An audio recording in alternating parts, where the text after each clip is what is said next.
Bismillahirrahmanirrahim. Assalamualaikum warahmatullahi wabarakatuh. Perkenalkan, nama saya Muhammad Farhan Maeswara dengan NIM 090106230010. Nah, kali ini saya akan menjelaskan tentang bab 12 mata kuliah studi Al-Quran.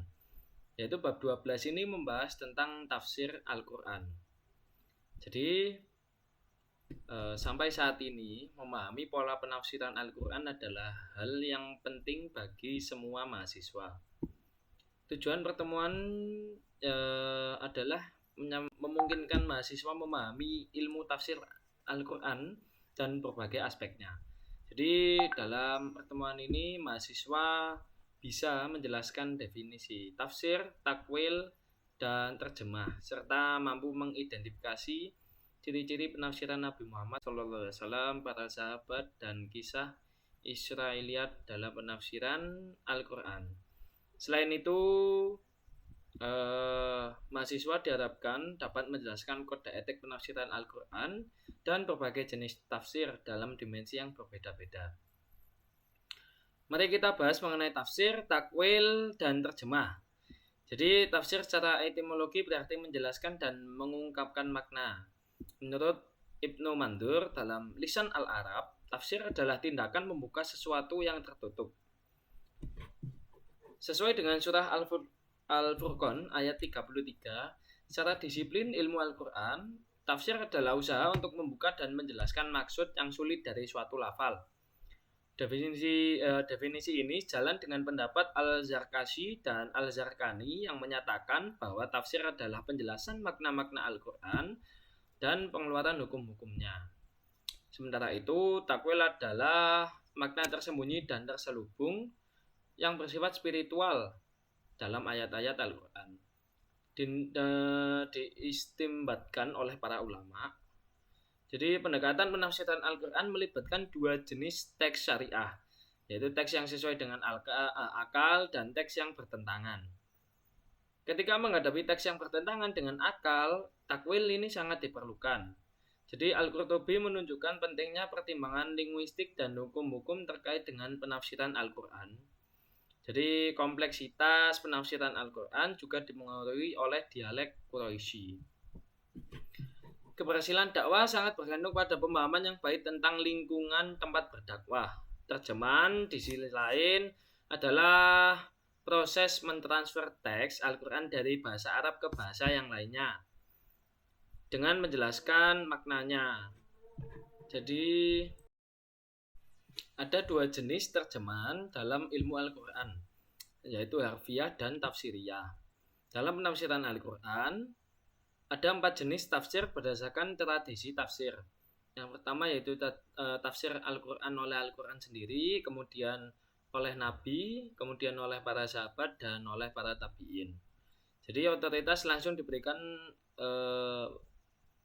kepada tafsir dari Al-Quran dan Nabi dalam hierarki otoritas Sunni ya. Ciri khas penafsiran Nabi terletak pada keutamaannya sebagai pembawa wahyu, memberikan penjelasan langsung tentang makna-makna Al-Quran. Selama periode Islam ekspansi, penafsiran Al-Quran menjadi lebih luas karena campur aduk budaya. Dalam hal kode etik, penafsiran Al-Quran, aturan moral ditetapkan untuk menjaga otentisitas. Kemudian secara penafsiran Al-Quran menunjukkan pentingnya melakukan penafsiran dengan hati-hati untuk menghindari kesalahan atau penafsiran yang tidak didasarkan pada ilmu pengetahuan yang diperlukan. Dengan itu dapat berbagai pada metode penafsiran yang telah berkembang dari masa ke masa. Dan pemahaman Al-Quran harus dilakukan dengan cermat dan kontekstual. Nah, selanjutnya saya akan masuk ke dalam sesi menjawab pertanyaan ya. Yaitu yang pertama, jelaskan perbedaan tafsir, takwil, dan terjemah. Jadi tafsir pengertiannya, tafsir adalah arti harfiahnya adalah penjelasan atau interpretasi dalam lingkup Al-Quran. Tafsir merujuk pada usaha untuk menjelaskan dan memahami pesan yang terkandung dalam ayat-ayat Al-Quran.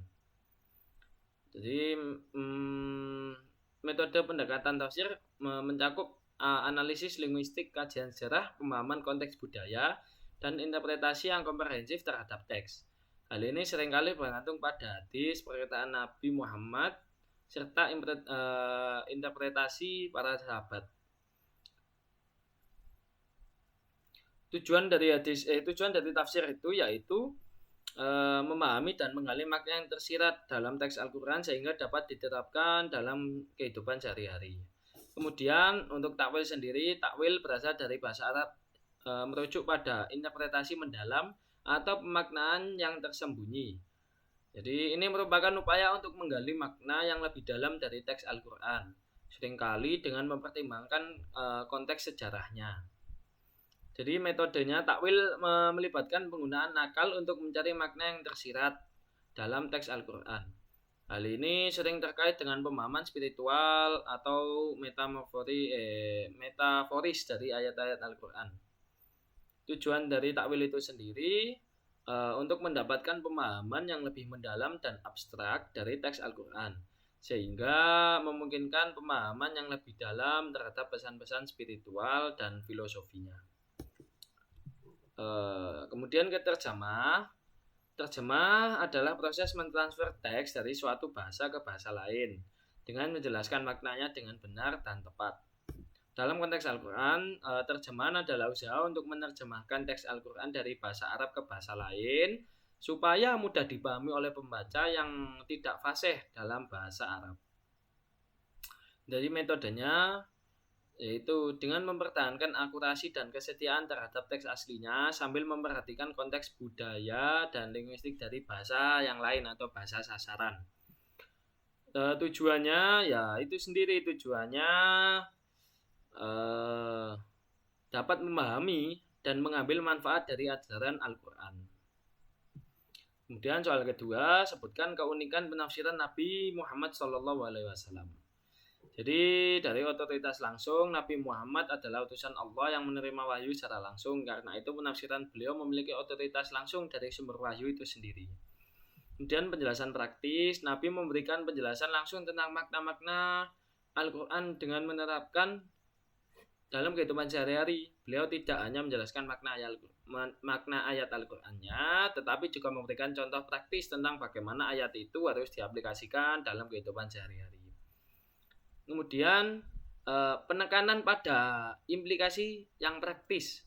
Jadi Nabi lebih tertarik pada implikasi praktis dari Al-Quran daripada analisis linguistik atau sistematis. Beliau menjelaskan ayat Al-Quran dengan menekankan bagaimana pesan-pesan tersebut harus diterapkan dalam kehidupan bermasyarakat dan beragama. Kemudian interpretasi yang ekspositoris. Nabi Muhammad memberikan interpretasi ekspositoris ya terhadap Al-Quran yang mencakup penjelasan makna ayat tersebut. Beliau menjelaskan dengan detail tentang makna-makna ayatnya baik secara langsung maupun melalui contoh. Kemudian kecintaan pada ajaran Al-Quran. Nabi Muhammad sangat mencintai Al-Quran dan selalu berupaya untuk memahami, mengamalkan, dan menyebarkan ajaran-ajaran yang terkandung di dalamnya. Kecintaan beliau pada Al-Quran menjadi landasan bagi keunikan penafsiran beliau yang penuh dengan kasih sayang dan kearifan. Kemudian lanjut ke soal ketiga, jelaskan perkembangan penafsiran pada masa sahabat. Perkembangannya yaitu penafsiran sahabat langsung. Sahabat Nabi, mereka yang hidup bersama Nabi Muhammad SAW menjadi sumber utama penafsiran karena mereka secara langsung terlibat dalam pengalaman belajar langsung dari Nabi dan konteks turunnya ayat Al-Quran. Yang kedua, penafsiran yang personal dan kontekstual. Sahabat mengalami kesulitan dalam beberapa ayat Al-Quran karena keterbatasan mereka dalam dialek Quraisy. Oleh karena itu, penafsiran mereka cenderung lebih personal dan mencerminkan kondisi sosial dan historis dari mereka. Kemudian peran dalam menyebarkan Islam. Sahabat juga berperan penting dalam menyebarkan Islam dan menyampaikan ajaran Al-Quran kepada orang-orang yang baru masuk Islam. Kemudian tantangan dalam pemahaman. Meskipun memiliki akses langsung ke Nabi Muhammad SAW, mereka tetap menghadapi kesulitan dalam memahami beberapa ayat yang kompleks karena faktor seperti dialek dan konteks historis. Selanjutnya perkembangan metode penafsiran. Meskipun belum terstruktur secara formal, pada masa ini mulai muncul berbagai metode penafsiran seperti analisis detail ayat atau yang biasa dinamakan tahlili dan pengaitan ayat dengan konteks turunnya atau nuzuli. Pertanyaan selanjutnya ya, mengapa perlu ada kode etik dalam penafsiran Al-Quran? Nah, yang pertama itu memelihara kebenaran ajaran. Jadi kode etik berperan dalam menjamin bahwa penafsiran dilakukan dengan integritas dan kejujuran, sehingga pesan Al-Quran tidak diputarbalikkan atau dimanipulasi ya, sesuai dengan kepentingan individu atau kelompok tertentu. Kemudian yang kedua, mencegah penyimpangan ajaran. Kode etik menekankan perlunya penafsir untuk mengikuti standar ilmiah yang diperlukan dalam penafsiran mereka dan tidak dipengaruhi oleh motif pribadi, politik, atau ideologi yang bisa menyimpang dari inti ajaran agama Islam. Kemudian mempertahankan kualitas penafsiran. Kode etik mengawasi agar penafsir memiliki kualifikasi yang memadai dalam bahasa Arab, ilmu tafsir, sejarah Islam, dan konteks budaya yang relevan, sehingga memastikan penafsiran Al-Quran tetap berkualitas tinggi. Kemudian menghindari ketegangan dan kontroversi. Dengan memenuhi kode etik, penafsir diminta untuk menghindari penafsiran yang kontroversial atau memicu ketegangan di antara umat Islam.